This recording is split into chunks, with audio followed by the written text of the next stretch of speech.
ਸਤਿ ਸ਼੍ਰੀ ਅਕਾਲ ਪਿਆਰੇ ਵਿਦਿਆਰਥੀਓ। ਜੋ ਤੁਹਾਡਾ ਕੱਲ ਪੀਜੀਟੀ ਪੰਜਾਬੀ ਲੈਵਲ 3 ਐਚਟੈਟ ਦਾ ਜੋ ਐਗਜ਼ਾਮ ਹੋਇਆ ਹੈ ਉਹਦਾ ਇੱਕ ਸੈੱਟ ਸੀ ਮੇਰੇ ਕੋਲ ਹੈ। ਸੋ ਇੱਕ ਅਸੀਂ ਢੁਕਵੀਂ ਜੀ ਆਨਸਰ ਕੀ ਤਿਆਰ ਕਰ ਰਹੇ ਹਾਂ, ਠੀਕ ਹੈ। ਤੇ ਜੋ ਆਫੀਸ਼ੀਅਲੀ ਆਨਸਰ ਕੀ ਆਏਗੀ, ਠੀਕ ਹੈ, ਉਹਦੇ ਅਕੋਰਡਿੰਗ ਕੀ ਆਨਸਰ ਹੋਣਗੇ ਉਹ ਬਾਅਦ ਦੀ ਗੱਲ ਹੈ, ਠੀਕ ਹੈ।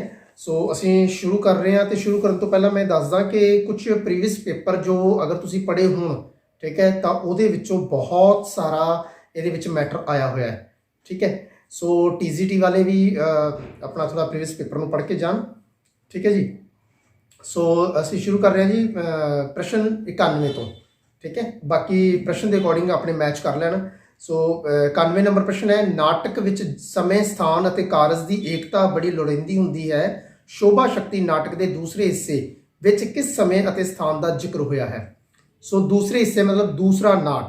सो शोभा शक्ति नाटक की वीडियो अगर तुसीं देखी होगी ਉਹਦੇ ਵਿੱਚ मैं दस्सिया होया है। पहला जो नाट होया सी 1948 ਦੇ ਵਿੱਚ ਹੋਇਆ ਸੀ, ਦੂਜਾ 1951 ਦੇ ਵਿੱਚ ਤੇ ਤੀਸਰਾ 1967 ਦੇ ਵਿੱਚ ਹੋਇਆ। ਸੋ ਇਹਦਾ ਉੱਤਰ ਹੋ ਜਾਏਗਾ ਸਨ 1951 ਈਸਵੀ ਨਵੀਂ ਦਿੱਲੀ ਵਿੱਚ ਸ਼ੋਭਾ ਦੇ ਪਤੀ ਦੇ ਘਰ ਹੋਇਆ।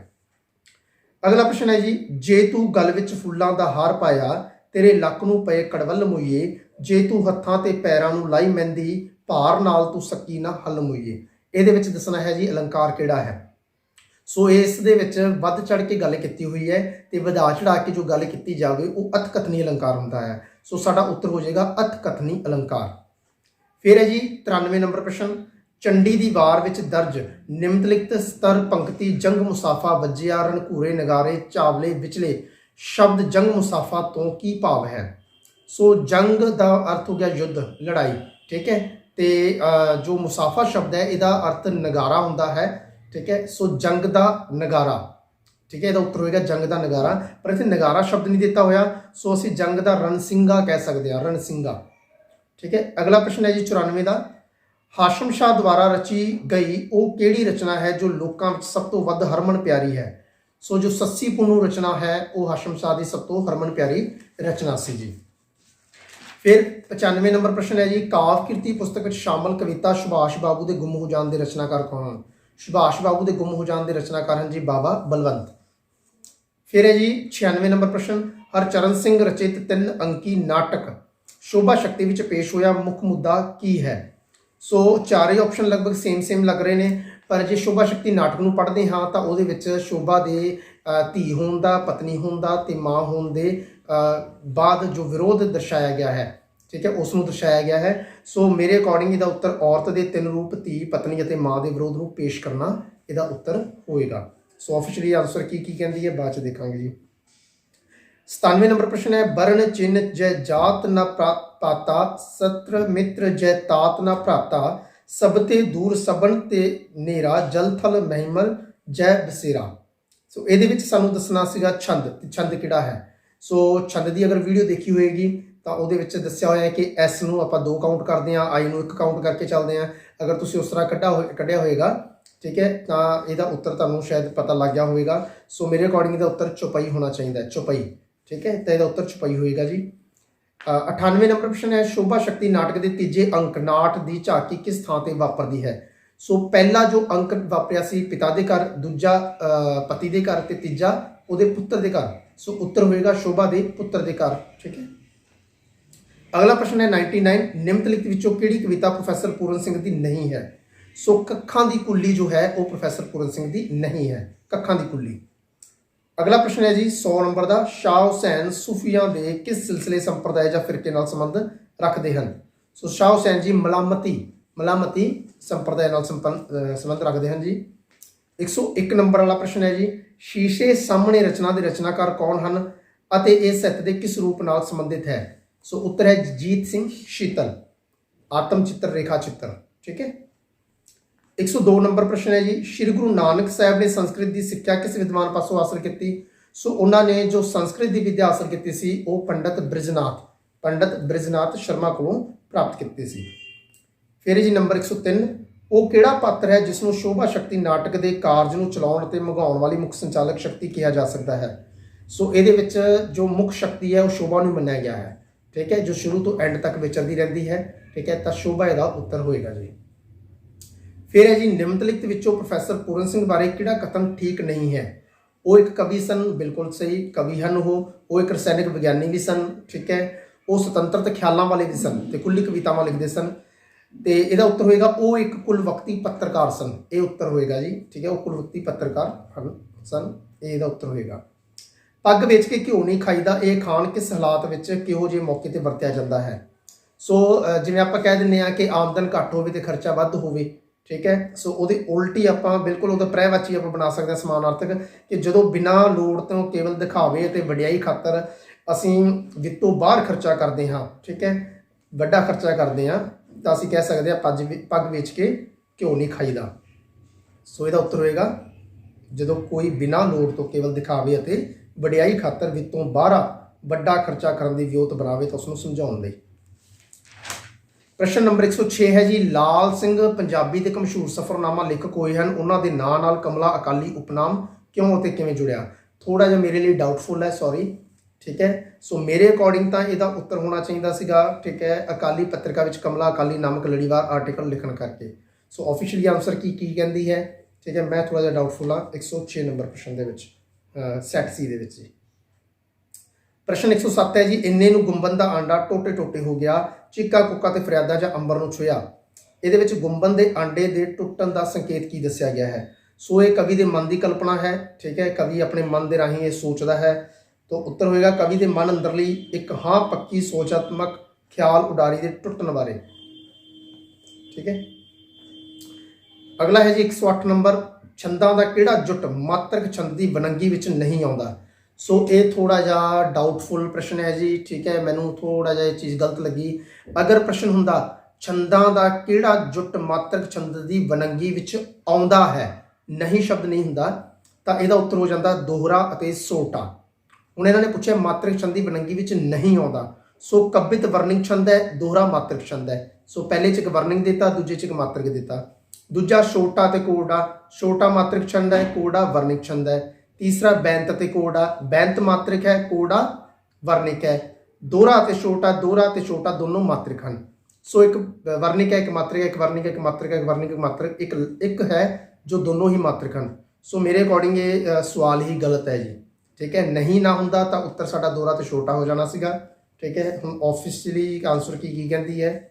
ਸੋ ਇਹ ਬਾਅਦ 'ਚ ਦੇਖੋ ਜੀ ਕੀ ਓਬਜੈਕਸ਼ਨ ਆਉਂਦਾ ਇਸ 'ਤੇ।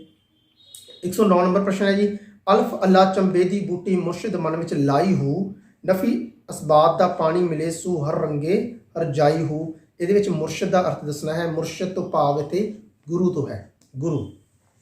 ਠੀਕ ਹੈ ਜੀ, ਅਗਲਾ ਹੈ ਭਾਈ ਗੁਰਦਾਸ ਜੀ ਨੇ ਕੁੱਲ ਕਿੰਨੀਆਂ ਵਾਰਾਂ ਅਤੇ ਕਿੰਨੇ ਕਵਿਤਾ ਦੀ ਰਚਨਾ ਕੀਤੀ?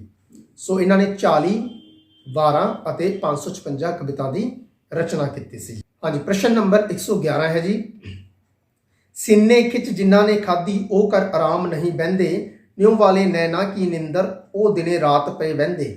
ਇਹ ਕਾਵਿ ਸਤਰਾਂ ਕਿਸ ਕਵੀ ਅਤੇ ਉਸਦੀ ਕਿਹੜੀ ਪੁਸਤਕ ਵਿੱਚੋਂ ਕਿਹੜੀ ਕਵਿਤਾ ਵਿੱਚੋਂ ਲਿੱਤੀ ਗਈ ਹੈ? ਸੋ ਇੱਕ ਭਾਈ ਵੀਰ ਸਿੰਘ ਦੀ ਕਵਿਤਾ ਹੈ ਜੀ ਚਸ਼ਮਾ। ਠੀਕ ਹੈ, ਉਹਦੇ ਵਿੱਚੋਂ ਇਹ ਸਤਰਾਂ ਲਿੱਤੀਆਂ ਗਈਆਂ ਹਨ। ਉੱਤਰ ਹੋਏਗਾ ਭਾਈ ਵੀਰ ਸਿੰਘ, ਚਸ਼ਮਾ, ਇੱਛਾ ਬਲ ਤੇ ਡੂੰਘੀਆਂ ਸ਼ਾਮਾਂ। 112 ਨੰਬਰ ਪ੍ਰਸ਼ਨ ਹੈ ਜੀ, ਗੁਰਬਖਸ਼ ਸਿੰਘ ਦਾ ਮਾਸਿਕ ਸਾਹਿਤਕ ਮੈਗਜ਼ੀਨ ਪ੍ਰੀਤ ਲੜੀ ਕਦੋਂ ਤੇ ਕਿਸ ਕਸਬੇ ਤੋਂ ਕੱਢੀ ਗਈ? ਉੱਤਰ ਹੋਏਗਾ 1933 ਈਸਵੀ ਦੇ ਵਿੱਚ ਨੌਸ਼ਹਿਰਾ ਤੋਂ। 113 ਨੰਬਰ ਹੈ ਜੀ, ਹੇਠ ਲਿਖੇ 4 ਵਿਕਲਪਾਂ ਵਿੱਚੋਂ ਮੁਹਾਵਰਾ ਪਛਾਣੋ।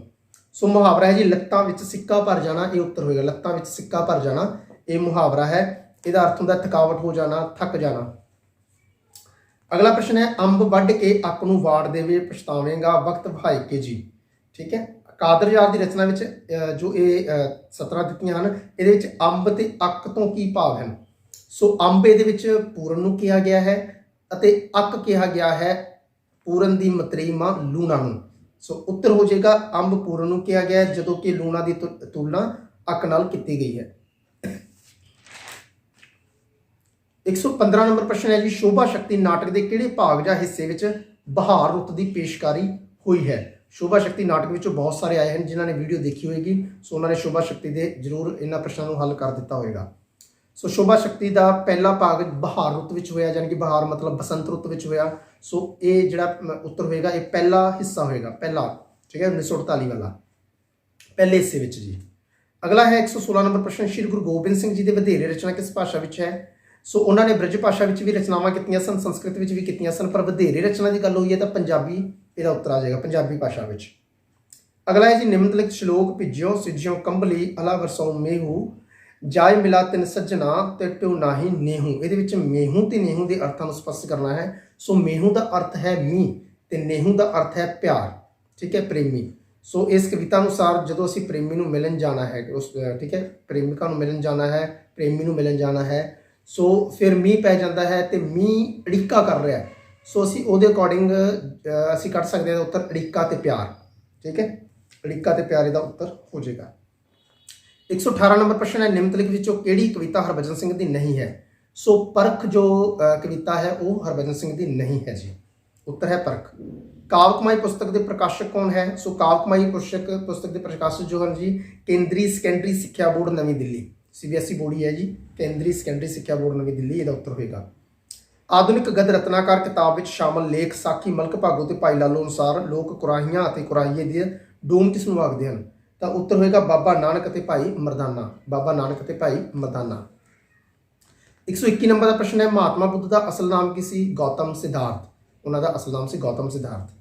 ਮੰਗੋ ਕਹਾਣੀ ਦੇ ਵਿੱਚ, ਠੀਕ ਹੈ, ਇੱਕ ਵਾਕ ਹੈ ਜੀ, ਮੰਗੋ ਅਜੇ ਵੀ ਸਮਝਦੀ ਸੀ ਕਿ ਸੋਮਾ ਨੇ ਮਕਰ ਕੀਤਾ ਹੈ, ਖੇਖਣ ਹਾਰਨੀ ਨੂੰ ਧੱਤੜੇ ਕਿੰਨੇ ਸੁੱਝਦੇ ਨੇ। ਧੱਤੜੇ ਦਾ ਅਰਥ ਕੀ ਹੈ। ਧੱਤੜੇ ਦਾ ਅਰਥ ਇਹਦੇ ਅਕੋਰਡਿੰਗ ਅਸੀਂ ਪਖੰਡ ਕੱਢਾਂਗੇ, ਪਖੰਡ। ਅਗਲਾ ਪ੍ਰਸ਼ਨ ਹੈ ਜੀ 123 ਨੰਬਰ ਨਿਮਨਲਿਖਤ ਵਿੱਚ ਕਿਸ ਵਿਕਲਪ ਵਿਚਲੇ ਸਾਰੇ ਲੋਕ ਸਿੱਤ ਰੂਪ ਲੋਕ ਗੀਤਾਂ ਦੀ ਵੰਨਗੀ ਵਿੱਚ ਨਹੀਂ ਆਉਂਦੇ। ਸੋ ਘੋੜੀਆਂ, ਟੱਪਾ ਤੇ ਦੰਤ ਕਥਾਵਾਂ, ਠੀਕ ਹੈ, ਉੱਤਰ ਹੋਏਗਾ। ਘੋੜੀਆਂ ਤਾਂ ਆਉਂਦੇ ਆ, ਟੱਪੇ ਵੀ ਆਉਂਦੇ ਆ, ਲੋਰੀਆਂ ਵੀ ਆਉਂਦੇ ਨੇ, ਢੋਲਾ ਵੀ ਆਉਂਦਾ, ਸੁਹਾਗ ਵੀ ਆਉਂਦਾ, ਮਾਹੀਆ, ਚੰਦ ਪਰਾਗਾ, ਕਿਕਲੀ, ਵੈਨ, ਗਿਰਨੇ, ਇਹ ਸਭ ਆਉਂਦੇ ਨੇ। ਦੰਤ ਕਥਾਵਾਂ ਨਹੀਂ ਆਉਂਦੀਆਂ। ਸੋ ਦੰਤ ਕਥਾਵਾਂ ਜਿਹੜੇ ਆਪਸ਼ਨ ਦੇ ਵਿੱਚ ਹੋਏਗਾ ਉਹ ਉੱਤਰ ਹੋ ਜਾਏਗਾ। ਪ੍ਰਸ਼ਨ ਨੰਬਰ 124 ਹੈ ਜੀ ਸੰਤੋਖ ਸਿੰਘ ਧਿਰ ਰਚਿਤ ਕਹਾਣੀ ਮੰਗੋ ਵਿੱਚ ਵਰਤੇ ਗਏ ਸ਼ਬਦ ਰਵਾ ਤੋਂ ਕੀ ਭਾਵ ਹੈ। ਰਵਾ ਤੋਂ ਭਾਵ ਹੈ ਜੀ ਨਸਲ। 125 ਨੰਬਰ ਦਾ ਪ੍ਰਸ਼ਨ ਹੈ ਇੱਕ ਸਧਾਰਨ ਆਦਮੀ ਕਹਾਣੀ ਵਿੱਚ ਵਰਤੇ ਗਏ ਸ਼ਬਦ ਡੋਰ ਭੋਰ ਦਾ ਕੀ ਅਰਥ ਹੈ। ਡੋਰ ਭੋਰ ਤੋਂ ਭਾਵ ਹੈ ਜੀ ਘਬਰਾ ਜਾਣਾ, ਠੀਕ ਹੈ, ਤਾਂ ਉੱਤਰ ਹੋ ਜਾਏਗਾ ਬੁਰੀ ਤਰ੍ਹਾਂ ਬੇਚੈਨ ਹੋ ਜਾਣਾ ਜਾਂ ਘਬਰਾ ਜਾਣਾ। 126 ਨੰਬਰ ਪ੍ਰਸ਼ਨ ਹੈ ਜੀ ਭਾਰਤੀ ਰੇਲਵੇ ਅੰਦਰ ਤੇਜ਼ ਰਫ਼ਤਾਰ ਰੇਲ ਗੱਡੀਆਂ ਚਲਾਉਣ ਲਈ ਵਿਜ਼ਨ 2020 ਤਿਆਰ ਕਰਨ ਦਾ ਸੁਝਾਅ ਕਿਸ ਸ਼ਖਸ ਨੇ ਦਿੱਤਾ ਸੀ। ਤਾਂ ਉੱਤਰ ਹੋਏਗਾ ਡਾਕਟਰ APJ ਅਬਦੁਲ ਕਲਾਮ, ਠੀਕ ਹੈ, ਉਹਨਾਂ ਨੇ ਦਿੱਤਾ ਸੀ 2020 ਵਿਜ਼ਨ ਦਾ ਸੁਝਾਅ। 127 ਨੰਬਰ ਪ੍ਰਸ਼ਨ ਹੈ ਜੀ ਬੰਤਾ ਸਿੰਘ ਚੱਠਾ ਰਚਿਤ ਕਹਾਣੀ ਪ੍ਰਦੇਸ਼ ਨੂੰ ਨਾ ਤੋਰੀ ਬਾਬਲਾ ਵਿੱਚ ਪੇਸ਼ ਵਿਸ਼ਾ ਵਸਤੂ ਦੇ ਪ੍ਰਸੰਗ ਵਿੱਚ ਨਿਮਨਲਿਖਤ ਵਿੱਚੋਂ ਕਿਹੜਾ ਮੁੱਦਾ ਪੇਸ਼ ਨਹੀਂ ਹੋਇਆ। ਸੋ ਇਹਦਾ ਉੱਤਰ ਹੋਏਗਾ ਇਹ ਕਹਾਣੀ ਦੱਸਦੀ ਹੈ ਕਿ ਪਰਦੇਸੀ ਗੱਭਰੂ ਵਿਆਹ ਦੇ ਮਾਮਲੇ ਵਿੱਚ ਕੋਈ ਬੇਈਮਾਨੀ ਨਹੀਂ ਕਰਦੇ, ਠੀਕ ਹੈ। ਬਾਕੀ ਸਾਰੇ ਆਪਸ਼ਨ ਸਹੀ ਹੈ, ਇਹ ਵਾਲਾ ਆਪਸ਼ਨ ਨਹੀਂ ਹੋਏਗਾ ਜੀ, ਉੱਤਰ ਹੋਏਗਾ, ਠੀਕ ਹੈ, ਇਹ ਤੁਹਾਡਾ ਉੱਤਰ ਹੋ ਜਾਏਗਾ। 128 ਨੰਬਰ ਦਾ ਪ੍ਰਸ਼ਨ ਹੈ ਮੌਜੂਦਾ ਸਮੇਂ ਪੰਜਾਬੀ ਟ੍ਰਿਬਿਊਨ ਅਖਬਾਰ ਦੇ ਸੰਪਾਦਕ ਕੌਣ ਹੈ। ਮੌਜੂਦਾ ਸਮੇਂ ਮਤਲਬ ਵਰਤਮਾਨ ਦੇ ਵਿੱਚ, ਠੀਕ ਹੈ, ਉੱਤਰ ਹੈ ਜੀ ਸਵਰਾਜ ਵੀਰ ਸਿੰਘ। ਸਵਰਾਜ ਵੀਰ ਸਿੰਘ ਪੰਜਾਬੀ ਟ੍ਰਿਬਿਊਨ ਦੇ ਸੰਪਾਦਕ ਹਨ। 129 ਨੰਬਰ ਦਾ ਪ੍ਰਸ਼ਨ ਹੈ ਗੁਰੂ ਅਮਰਦਾਸ ਜੀ ਦੇ ਸ਼ਬਦ ਮੇਰਾ ਪਿਤਾ ਮਾਤਾ ਹਰ ਨਾਮ ਹੈ ਹਰ ਬੰਦਪ ਬੀਰਾ ਹਰ ਹਰ ਬਖਸ਼ ਮਿਲਾਏ ਸਭ ਜਨ ਨਾਨਕ ਕੀਰਾ। ਸੋ ਬੰਦਪ ਸ਼ਬਦ ਦਾ ਅਰਥ ਕੀ ਹੈ। ਬੰਦਪ ਦਾ ਅਰਥ ਹੈ ਭਰਾ, ਰਿਸ਼ਤੇਦਾਰ। 103 ਨੰਬਰ ਦਾ ਪ੍ਰਸ਼ਨ ਹੈ ਲਾਹੌਰ ਦੀ ਬੋਸਟਨ ਜੇਲ੍ਹ ਵਿੱਚ ਕੈਦ ਦੌਰਾਨ ਨਾਨਕ ਸਿੰਘ ਨੇ 1922 ਈਸਵੀ ਵਿੱਚ ਇੱਕ ਨਾਵਲ ਦੀ ਰਚਨਾ ਕੀਤੀ। ਉਸ ਨਾਵਲ ਦਾ ਨਾਮ ਦੱਸੋ। ਅਧਖਿੜੀ ਕਲੀ, ਅਧਖਿੜੀ ਕਲੀ ਦਾ ਉੱਤਰ ਹੋ ਜਾਏਗਾ। 131 ਨੰਬਰ ਦਾ ਪ੍ਰਸ਼ਨ ਹੈ ਜੀ ਸ਼੍ਰੀ ਗੁਰੂ ਅਮਰਦਾਸ ਜੀ ਦੀ ਸੁਪਤਨੀ ਦਾ ਕੀ ਨਾਮ ਹੈ। ਸੋ ਮਨਸਾ ਦੇਵੀ, ਠੀਕ ਹੈ, ਇਹਨਾਂ ਦਾ ਉੱਤਰ ਹੋਏਗਾ ਮਨਸਾ ਦੇਵੀ। 132 ਨੰਬਰ ਪ੍ਰਸ਼ਨ ਹੈ ਜੀ ਡਾਕਟਰ ਦਵਿੰਦਰ ਸ਼ੈਫੀ ਅਨੁਸਾਰ Harvard graduate school of education ਦੇ ਪ੍ਰਸਿੱਧ ਮਨੋਵਿਗਿਆਨਿਕ ਗਾਰਡਨ ਨੇ ਅਧਿਐਨ ਅਨੁਸਾਰ ਕਿੰਨੇ ਤਰ੍ਹਾਂ ਦੀ ਬੁੱਧੀ ਦਾ ਖੁਲਾਸਾ ਕੀਤਾ ਹੈ। ਤਾਂ ਉੱਤਰ ਹੈ ਜੀ 8 ਤਰ੍ਹਾਂ ਦੀ ਬੁੱਧੀ ਦਾ, 8 ਤਰ੍ਹਾਂ ਦੀ ਬੁੱਧੀ ਦਾ। 133 ਨੰਬਰ ਪ੍ਰਸ਼ਨ ਹੈ ਮਲਟੀਮੀਡੀਆ ਪ੍ਰਭਾਸ਼ਕ ਸ਼ਬਦ ਦੀ ਕਾਢ ਕਿਸਨੇ ਅਤੇ ਕਦੋਂ ਕੱਢੀ। ਸੋ ਉੱਤਰ ਹੈ ਬਾਬ ਗੋਲਡਸਟੀਨ ਨੇ ਜੁਲਾਈ 1966 ਈਸਵੀ ਦੇ ਵਿੱਚ ਕੱਢੀ ਸੀ ਜੀ। ਤਿਲਕਿਆ ਹੋਇਆ ਸ਼ੀਸ਼ਾ ਕਹਾਣੀ ਦੇ ਲੇਖਕ ਦੀ ਸੋਚ ਧਾਰਾ ਅਨੁਸਾਰ ਅਜੋਕਾ ਮੱਧ ਵਰਗੀ ਮਨੁੱਖ ਤਿਲਕਿਆ ਹੋਇਆ ਹੈ ਅਤੇ ਉਸਦੇ ਤਿਲਕੇ ਹੋਏ ਆਪੇ ਨੂੰ ਜੋੜਨ ਦਾ ਇੱਕ ਢੰਗ ਹੈ। ਉਹ ਇੱਕੋ ਇੱਕ ਢੰਗ ਕਿਹੜਾ ਹੈ। ਸੋ ਤਿਲਕੇ ਹੋਏ ਆਪੇ ਨੂੰ ਜੋੜਨ ਦਾ ਇੱਕੋ ਇੱਕ ਢੰਗ ਹੈ ਲੋਕ ਸੰਘਰਸ਼ ਦੇ ਰਾਹ ਪੈਣਾ, ਲੋਕ ਸੰਘਰਸ਼ ਦੇ ਰਾਹ ਪੈਣਾ, ਇਹਦਾ ਉੱਤਰ ਹੋਏਗਾ। 135 ਨੰਬਰ ਪ੍ਰਸ਼ਨ ਹੈ ਦੁੱਧ ਦੀਆਂ ਨਹਿਰਾਂ ਕਹਾਣੀ ਵਿੱਚ ਵਰਤੇ ਗਏ ਸ਼ਬਦ ਫਿੱਟ ਜਾਣਾ ਦਾ ਕੀ ਅਰਥ ਹੈ। ਖਰਾਬ ਹੋ ਜਾਣਾ, ਠੀਕ ਹੈ, ਫਿੱਟ ਜਾਣਾ, ਖਰਾਬ ਹੋ ਜਾਣਾ। ਗੋਈ ਕਹਾਣੀ ਵਿੱਚ ਸੁੱਖੀ ਸ਼ਾਂਤੀ ਵਸਦੇ ਘਰ ਵਿੱਚ ਬਲਵਿੰਦਰ ਹੈ, ਬਖਤਾਵਰ ਹੈ, ਠੀਕ ਹੈ, ਬਖਤਾਵਰ ਦੇ ਪਿਤਾ ਜੀ ਹਨ। ਸੋ ਇਹਨਾਂ ਤਿੰਨਾਂ ਦੇ ਵਿੱਚ ਇੱਕ ਖਾਈ ਬਣੀ ਹੋਈ ਹੈ, ਤਣਾਅ ਬਣਿਆ ਹੋਇਆ ਹੈ, ਠੀਕ ਹੈ। ਸੋ ਉਸ ਤਣਾਅ ਦਾ ਕੀ ਕਾਰਨ ਹੈ। ਸੋ ਉਸ ਤਣਾਅ ਦਾ ਉਹਨਾਂ ਵਿਚਲਾ ਜੋ ਪੀੜ੍ਹੀ ਦਾ ਪਾੜਾ ਹੈ ਉਹ ਉੱਤਰ ਹੈ ਜੀ, ਉਹਨਾਂ ਵਿਚਲੇ ਪੀੜ੍ਹੀ ਦਾ ਪਾੜਾ। ਅਗਲਾ ਪ੍ਰਸ਼ਨ 137 ਨੰਬਰ ਪ੍ਰਸ਼ਨ ਹੈ ਜੀ ਹੇਠ ਲਿਖਿਆਂ ਵਿੱਚੋਂ ਕਿਹੜਾ ਕਥਨ ਡਾਕਟਰ ਕਲਪਨਾ ਚਾਵਲਾ ਦਾ ਨਹੀਂ ਹੈ। ਸੋ ਮੇਰੇ ਲਈ ਕਰਨਾਲ ਸ਼ਹਿਰ ਸਭ ਕੁਛ ਹੈ, ये कल्पना चावला का कथन सही नहीं है, उत्तर ही हो जाएगा। ठीक है, मेरे लिए करनाल शहर सब कुछ नहीं है। 138 नंबर है जी, सरदार करतार ਸਿੰਘ ਸਰਾਭਾ ने 10वीं ਦੀ ਪ੍ਰੀਖਿਆ ਕਿੱਥੋਂ ਪਾਸ ਕੀਤੀ? ਸੋ ਕਰਤਾਰ ਸਿੰਘ ਸਰਾਭਾ ਜਦੋਂ 8ਵੀਂ ਤੱਕ ਦੀ ਪ੍ਰੀਖਿਆ ਪਾਸ ਕਰਕੇ ਪੜ੍ਹਾਈ ਵਿੱਚ ਛੱਡ ਗਿਆ ਸੀਗਾ, ਉਸ ਤੋਂ ਬਾਅਦ ਉਹ ਆਪਣੇ ਚਾਚਾ ਜੀ ਕੋਲ ਉੜੀਸਾ ਚਲਾ ਗਿਆ ਸੀ। ਉੜੀਸਾ ਜਾ ਕੇ ਉਹਨੇ 9ਵੀਂ 10ਵੀਂ ਦੀ ਪੜ੍ਹਾਈ ਕੀਤੀ ਸੀ। ਸੋ ਉੜੀਸਾ ਇਹਦਾ ਉੱਤਰ ਹੋ ਜਾਏਗਾ ਜੀ, ਭਾਰਤ ਦੇ ਇੱਕ ਰਾਜ ਉੜੀਸਾ ਤੋਂ। ਸਤੀਆਂ ਸਿੰਘ ਕਹਾਣੀ ਦੀ ਲੇਖਿਕਾ ਕਲਪਨਾ ਰਾਹੀਂ ਕਿਸ ਦੇ ਪਿੰਡ ਪਹੁੰਚ ਜਾਂਦੀ ਹੈ? ਸਰਦਾਰ ਭਗਤ ਸਿੰਘ ਦੀ ਮੰਗੇਤਰ ਦੇ ਪਿੰਡ, ਉੱਤਰ ਹੋਏਗਾ ਜੀ। 140 ਨੰਬਰ ਪ੍ਰਸ਼ਨ ਹੈ ਜੀ, ਸਰਦਾਰ ਕਰਤਾਰ ਸਿੰਘ ਸਰਾਭਾ ਨੇ ਜਦੋਂ ਫਾਂਸੀ ਦਿੱਤੀ ਗਈ ਉਹਨਾਂ ਦੀ ਉਮਰ ਕਿੰਨੀ ਸੀ? ਸੋ 19 ਸਾਲ ਉਮਰ ਸੀ ਜੀ। ਠੀਕ ਹੈ, ਸੋ 19 ਸਾਲ 5 ਮਹੀਨੇ 23 ਦਿਨ ਇਹਦਾ ਉੱਤਰ ਹੋ ਜਾਏਗਾ। 141 ਨੰਬਰ ਪ੍ਰਸ਼ਨ ਹੈ, ਸੱਤ ਕਰਨਾ ਪੁਸਤਕ ਵਿੱਚ ਦਰਜ ਫਿਰੋਜ਼ਦੀਨ ਸ਼ਰਫ ਦੀ ਕਵਿਤਾ ਪੰਜਾਬ ਦਾ ਗੀਤ ਜਾਂ ਪੰਜਾਬ, ਠੀਕ ਹੈ, ਕਿਸ ਪੁਸਤਕ ਵਿੱਚੋਂ ਲਿਆ ਗਿਆ ਹੈ ਉਹਨਾਂ ਦੀ? ਸੋ ਜੋਗਨ ਵਿੱਚੋਂ, ਜੋਗਨ ਉੱਤਰ ਹੋਏਗਾ। ਨੰਦੂ ਕਹਾਣੀ ਦੀ ਲੇਖਿਕਾ ਕੌਣ ਹੈ? ਅਜੀਤ ਕੌਰ, ਅਜੀਤ ਕੌਰ ਇਹਦਾ ਉੱਤਰ ਹੋਏਗਾ। 143 ਨੰਬਰ ਪ੍ਰਸ਼ਨ ਹੈ, ਬਾਬਾ ਸ਼ੇਖ ਫਰੀਦ ਜੀ ਦੇ ਮਾਤਾ ਤੇ ਮੁਰਸ਼ਿਦ ਦਾ ਨਾਮ? ਮਾਤਾ ਦਾ ਨਾਮ ਮਰੀਮ ਸੀ ਤੇ ਮੁਰਸ਼ਿਦ ਦਾ ਨਾਮ ਸੀ ਜੀ ਖਵਾਜਾ ਬਖਤਿਆਰ ਕਾਕੀ। 144 ਨੰਬਰ ਪ੍ਰਸ਼ਨ ਹੈ, ਲਿਪੀਕਾਰ ਕੀ ਹੈ? ਲਿਪੀਕਾਰ ਜੀ ਦੇਖੋ, ਜਦੋਂ ਕੰਪਿਊਟਰ ਤੇ ਵਰਕ ਕਰਦੇ ਆ, ਕੀਬੋਰਡ ਚਲਾਵਾਂਗੇ, ਸੋ ਕੀਬੋਰਡ ਉਸ ਨੂੰ ਪੰਜਾਬੀ 'ਚ ਕਨਵਰਟ ਕਰਦਾ ਹੈ। ਠੀਕ ਹੈ, ਸੋ ਉੱਤਰ ਹੋਏਗਾ ਪੰਜਾਬੀ ਟਾਈਪਿੰਗ ਸੌਫਟਵੇਅਰ ਹੈ, ਇੱਕ ਪੰਜਾਬੀ ਟਾਈਪਿੰਗ ਸੌਫਟਵੇਅਰ। 145 ਨੰਬਰ ਪ੍ਰਸ਼ਨ ਹੈ, ਡਾਕਟਰ APJ ਅਬਦੁਲ ਕਲਾਮ ਸਾਹਿਬ ਦੀ ਮੌਤ ਪਿੱਛੋਂ ਤਮਿਲਨਾਡੂ ਸਰਕਾਰ ਨੇ ਉਹਨਾਂ ਦੇ ਜਨਮ ਦਿਨ 15 ਅਕਤੂਬਰ ਨੂੰ ਕਿਸ ਦਿਵਸ ਵਜੋਂ ਮਨਾਉਣ ਦਾ ਐਲਾਨ ਕੀਤਾ? ਨੌਜਵਾਨ ਪੁਨਰ ਜਾਗਰਣ ਦਿਵਸ ਵਜੋਂ, ਨੌਜਵਾਨ ਪੁਨਰ ਜਾਗਰਣ ਦਿਵਸ ਵਜੋਂ ਇਹਦਾ ਉੱਤਰ ਹੋਏਗਾ। 146 ਨੰਬਰ ਪ੍ਰਸ਼ਨ ਹੈ, ਪਾਠ ਪੁਸਤਕ ਸਾਹਿਤਕ ਰੰਗ 2 ਵਿੱਚ ਸ਼ਾਮਲ ਰਚਨਾ ਉੱਡਣਾ ਸਿੱਖ ਮਿਲਖਾ ਸਿੰਘ ਦੇ ਲੇਖਕ ਕੌਣ ਹਨ? ਸੋ ਇਹਦੇ ਜੋ ਹਨ ਜੀ ਰਚਨਾਕਾਰ ਪ੍ਰਕਾਸ਼ ਸਿੰਘ ਗਿੱਲ, ਉੱਤਰ ਹੈ ਪ੍ਰਕਾਸ਼ ਸਿੰਘ ਗਿੱਲ। 147 ਨੰਬਰ ਪ੍ਰਸ਼ਨ ਹੈ, ਸ਼ਾਹ ਹੁਸੈਨ ਜੀ ਦੇ ਸ਼ਬਦ ਤੂੰ ਹੀ ਦਾਨਾ ਤੂੰ ਹੀ ਬੀਨਾ ਤੂੰ ਹੈ ਤਾਨੇ ਨਤਾਨੀ ਦਾ ਵਿੱਚ ਦਾਨਾ ਤੇ ਬੀਨਾ ਤੋਂ ਕੀ ਭਾਵ ਹੈ? ਸੋ ਦਾਨਾ ਤੇ ਬੀਨਾ ਦਾ ਜੇ ਆਪਾਂ ਮਤਲਬ ਕੱਢੀਏ ਕਵਿਤਾ ਦੇ ਅਨੁਸਾਰ ਤਾਂ ਸੂਝਵਾਨ ਸਮਝਦਾਰ ਸਿਆਣਾ ਕੱਢਿਆ ਹੋਇਆ ਇਹਦਾ ਅਰਥ। ਠੀਕ ਹੈ, ਤੇ ਇਹਦੇ ਅਕੋਰਡਿੰਗ ਅਸੀਂ ਅੰਡਰਸਟੈਂਡ ਵੀ ਕਰ ਸਕਦੇ ਹਾਂ ਕਿ ਤੂੰ ਹੀ ਦਾਨਾ ਤੂੰ ਹੀ ਬੀਨਾ, ਤੂੰ ਹੀ ਸਾਡਾ ਸਹਾਰਾ ਹੈ, ਤੂੰ ਹੀ ਸਾਡਾ ਆਸਰਾ ਹੈ। ਸੋ ਉੱਤਰ ਹੋ ਜਾਏਗਾ ਸਹਾਰਾ ਤੇ ਆਸਰਾ। ਪ੍ਰਸ਼ਨ 148 ਹੈ ਜੀ, ਪ੍ਰੋਫੈਸਰ IC ਨੰਦਾ ਪੰਜਾਬੀ ਦਾ ਮੋਢੀ ਨਾਟਕਕਾਰ ਇਕਾਂਗੀਕਾਰ ਹੋਇਆ ਹੈ। ਇਹਨਾਂ ਦਾ ਪੂਰਾ ਨਾਮ? IC ਨੰਦਾ, ਈਸ਼ਵਰ ਚੰਦਰ ਨੰਦਾ। ਠੀਕ ਹੈ, ਈਸ਼ਵਰ ਚੰਦਰ ਨੰਦਾ ਇਹਦਾ ਉੱਤਰ ਹੋਏਗਾ। ਨਿਮਨਲਿਖਤ ਵਿੱਚੋਂ ਕਿਹੜੀ ਰਚਨਾ ਭਾਈ ਵੀਰ ਸਿੰਘ ਦੀ ਨਹੀਂ ਹੈ? ਸੋ ਨੂਰੀ ਦਰਸ਼ਨ ਜੋ ਹੈ ਭਾਈ ਵੀਰ ਸਿੰਘ ਦੀ ਰਚਨਾ ਨਹੀਂ ਹੈ, ਇਹ ਫਿਰੋਜ਼ਦੀਨ ਸ਼ਰਫ ਦੀ ਰਚਨਾ ਹੈ ਜੀ। ਲਾਸਟ ਪ੍ਰਸ਼ਨ ਹੈ 150, ਭਾਰਤ ਵਿੱਚ ਪਹਿਲੀ ਤੇਜ਼ ਰਫ਼ਤਾਰ ਟ੍ਰੇਨ ਕਦੋਂ ਅਤੇ ਕਿਸ ਰੂਟ ਤੇ ਚੱਲੀ? ਸੋ 3 ਜੁਲਾਈ 2014 ਨੂੰ ਦਿੱਲੀ ਆਗਰਾ ਵਿਚਾਲੇ ਚੱਲੀ ਸੀ। ਠੀਕ ਹੈ ਜੀ, ਸੋ ਇਹ ਪੂਰੇ 150 ਪੰਜਾਬੀ ਦੇ ਪ੍ਰਸ਼ਨ ਤੁਹਾਨੂੰ 150 ਤੱਕ ਮੈਂ ਦੱਸਦੇ ਆ। ਠੀਕ ਹੈ, ਆਈ ਹੋਪ ਕਿ ਤੁਹਾਡੇ ਵੱਧ ਤੋਂ ਵੱਧ ਇਹ ਆਨਸਰ ਮਿਲ ਜਾਣ। ਠੀਕ ਹੈ, ਸੋ ਮੈਨੂੰ ਕਮੈਂਟ ਕਰਕੇ ਜ਼ਰੂਰ ਦੱਸਿਓ। ਠੀਕ ਹੈ ਜੀ, ਸੋ ਬਾਕੀ TGT ਵਾਲੇ ਵਾਸਤੇ ਬਹੁਤ ਬਹੁਤ ਸ਼ੁਭਕਾਮਨਾਵਾਂ। ਠੀਕ ਹੈ, ਤੇ ਮੇਰੀ ਵੀਡੀਓ ਨੂੰ ਵੱਧ ਤੋਂ ਵੱਧ ਲਾਈਕ ਕਰੋ, ਸਬਸਕ੍ਰਾਈਬ ਕਰੋ ਚੈਨਲ ਨੂੰ। ਠੀਕ ਹੈ, ਤੇ ਮੇਰੇ ਨਾਲ ਐਂਡ ਤੱਕ ਜੁੜੇ ਰਹਿਣਾ ਜੀ। ਤੁਹਾਡਾ ਮੇਰੇ ਨਾਲ ਜੁੜਨ ਵਾਸਤੇ ਬਹੁਤ ਬਹੁਤ ਸ਼ੁਕਰੀਆ। Thank you.